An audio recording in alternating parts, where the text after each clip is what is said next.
शनाया को यह जानकर बहुत राहत मिली कि उसके हस्बैंड को उसकी कितनी चिंता थी, तो इसके लिए शनाया ने आहान की तरफ देखकर हाँ में सिर हिला दिया। शनाया को याद आया कि वो आहान से मिलने क्यों आई थी। उसने कहा, आहान, वो आ रही है? क्या शनाया के दिल में आहान के लिए फीलिंग्स पैदा हो रही थी? कौन आ रहा था? क्या इस इंसान के आने से आहान की मुसीबतें बढ़ने वाली थी? कौन आ रही है? आहान ने पूछा तो शनाया ने अपनी बात को एक्सप्लेन करते हुए कहा, हमें एयरपोर्ट लेने जाना है, वो आ रही है, रूपल। शनाया का ये जवाब सुनकर आहान का मुंह बन गया। एक ही वक्त पर उसकी आंखों में घबराहट और इरिटेशन एक साथ नजर आ रहे थे। उसने शनाया से सवाल करते हुए कहा, वो अजीब लड़की, क्या वो वापस आ गई है? लेकिन वो क्यों आ रही है? आहान के ऐसे वियर्ड रिएक्शन के बाद शनाया ने उससे कहा, अरे ये तुम क्या कह रहे हो? अजीब लड़की? वो मेरी बेस्ट फ्रेंड है और 3 सालों के बाद वापस आ रही है।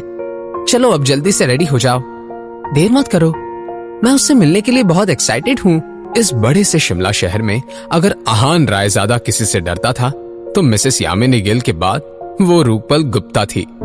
रूपल शनाया की बचपन की और इकलौती दोस्त थी।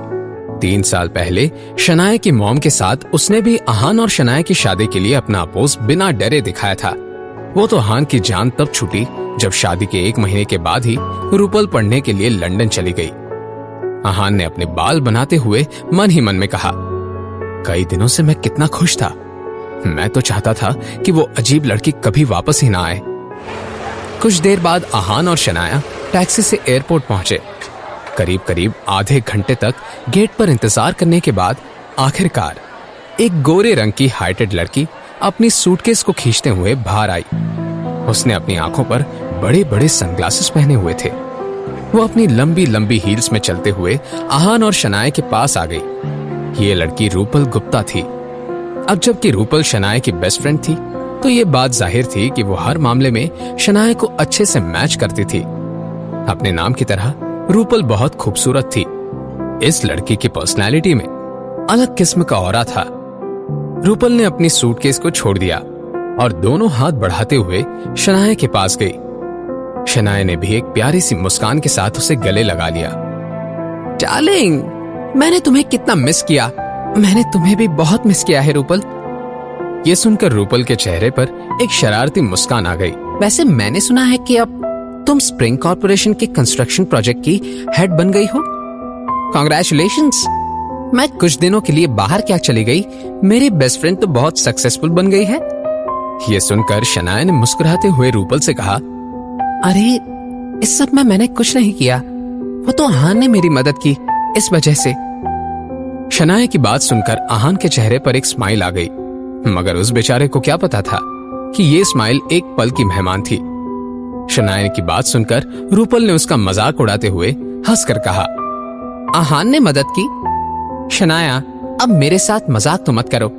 बात स्प्रिंग कॉर्पोरेशन की है, बैंक में एक चेक जमा करने की नहीं। ये सुनते ही आहान के चेहरे पर आई स्माइल गायब हो गई। रूपल की बात सुनकर शनाया ने आहान को अपने करीब खींचते हुए कहा, अगर तुम्हें मुझ पर यकीन नहीं है तो आहान से ही पूछ लो। इससे पहले कि आहान इस टॉपिक पर कुछ कह पाता, रूपल ने एग्जैजरेट करते हुए कहा, ओह तो ये आहान है। अगर तुम मुझे ये नहीं बताती तो मैं तुम्हें इसका ड्राइवर समझ रही थी। ये सुनकर आहान की तो बोलती बंद ही हो गई। ऐसी बात नहीं थी कि रूपल ने आहान को नहीं पहचाना था, मगर वो जानबूझकर ऐसी बातें कर रही थी। शनाया से ये बात छिपी नहीं थी कि रूपल और आहान का 36 का आंकड़ा था, और अगर रूपल ऐसी बातें करती रही तो आहान उसके साथ झगड़ ही पड़ता।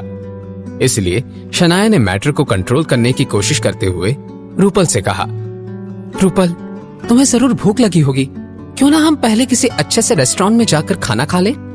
खाने का नाम सुनकर रूपल की आंखें चमकने लगी। उसने शनाया से कहा, हाँ यार, तुम ही हो जिसे मेरी सबसे ज्यादा फिक्र है। तुम्हें क्या बताऊं, बाहर का खाना खाने के बाद मेरी क्या हालत हो गई थी। इंडिया वापस आने के बाद पीछे सबसे बड़ी वजह तो यह है कि यहाँ का लजीज खाना। चलो जल्दी कुछ मसालेदार खाते हैं।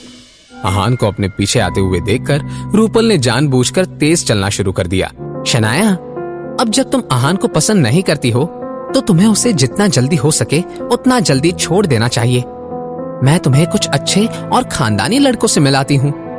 उनमें से कुछ लड़कों ने अपनी नई कंपनी शुरू की है तो कुछ अपना फैमिली बिजनेस चला रहे हैं। मैं तुम्हें दावे के साथ बता सकती हूँ कि उनमें से हर कोई उस आहान से 100 गुना बेहतर है। रूपल की कंटिन्यूअस बकबक के सुनने के बाद शनाया अपने ख्यालों से बाहर आ गई। जब उसे रूपल की बातें समझ में आई, शनाया का मुंह बन गया। अब शनाया का सब्र खत्म हो गया और उसने रूपल के मुंह पर अपना हाथ रखते हुए कहा, रूपल जरा चुप करो और मेरी बात सुनो।